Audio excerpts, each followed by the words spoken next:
बांधतात, जी कपड्यामध्ये बांधतात ते होय शिदोरी, आणि जे डब्यामध्ये ठेवतात डबा आणि टिफिन एवढीशी पोळी एवढी. हा फरक आहे महाराज. तो शिदोरी सारखा आनंद नाही येतो. काय होतं पहिले महाराज, अहो कधी कधी या म्हाताऱ्या आई जर जेव्हा शिदोरी घेऊन जायच्या आणि शिदोरीचा कपडा कधी एकीन नेला बाय घेऊन डब्याची वेळ आली, मग एक सर्व संपूर्ण डबे एकत्रित करता का नाही, मग असते बेसन डब्यात एकमेकीने द्यायचं तर काय देते बेसन, बरोबर आहे. आता चम्मचही नसते, पहिले तर शंभर असं ताकजी कसं लावून घेते दोन लाय हाताले आणि डब्याचं झाकण होते तसं हात घालते आणि घ्या ना तूही घे तूही घे राहिलं सुईलं. संपूर्ण शुद्र एकत्रित केल्या कमलाकार बसवलं.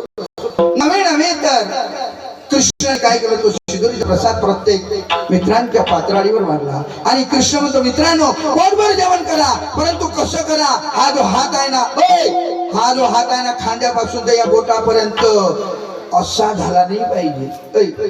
करून पहा तुम्ही प्रयोग करा, हा असा नाही झाला पाहिजे, असाच राहिला पाहिजे. जेवण करता येईल काय? पेंड्या म्हणते सोपा आहे ना रे, हातातही काम नाही डायरेक्ट. आणि इतर प्राण्यासारखं भक्षण करू नका. मग कसं जेवण करायचं?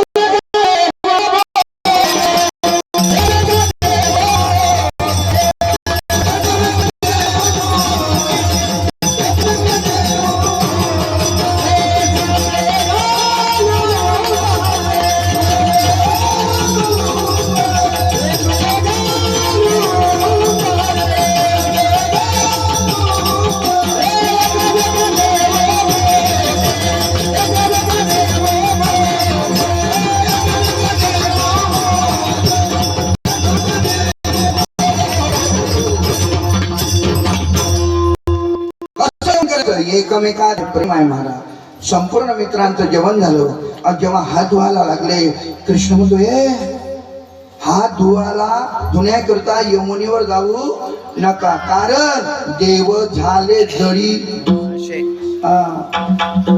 हा प्रसाद भक्षण करण्याकरता साक्षात भगवंत या यमुनेच्या पात्रामध्ये माशाच्या रूपामध्ये आहे.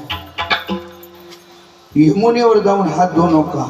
मग मित्रमंडळी म्हणतात मग कृष्णा काय करायचं? तुम्ही फक्त हसता. लहान तुमचं मूल कधी अद्यापही लक्ष द्या, त्यानं जेवण झालं का लगेच तो भरलेला हात असतो. हेच शिकण्याला काय विठ्ठल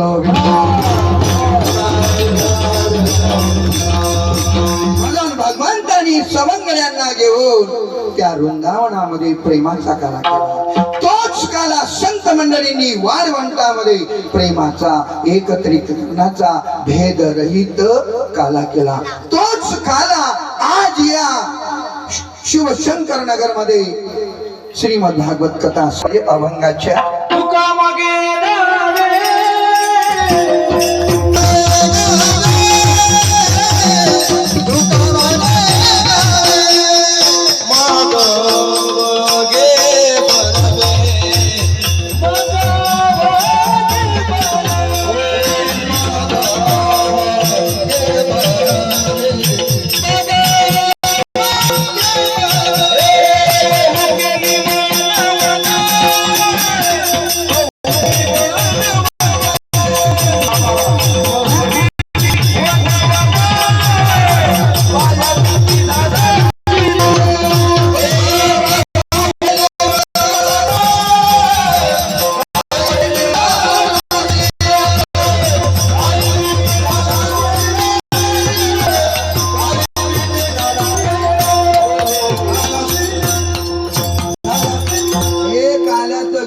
कुठे होत नाही महाराज.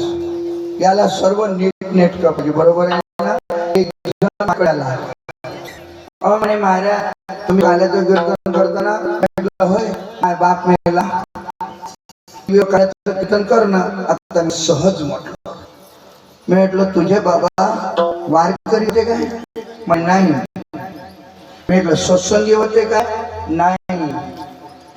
वारी करायचे काय? नाही. कुठेही काही होत नसते मला, याला सर्व नीटनेटकं पाहिजे. तुका म्हणे द्यावे मग अवघे धरवे ज्ञानेश्वर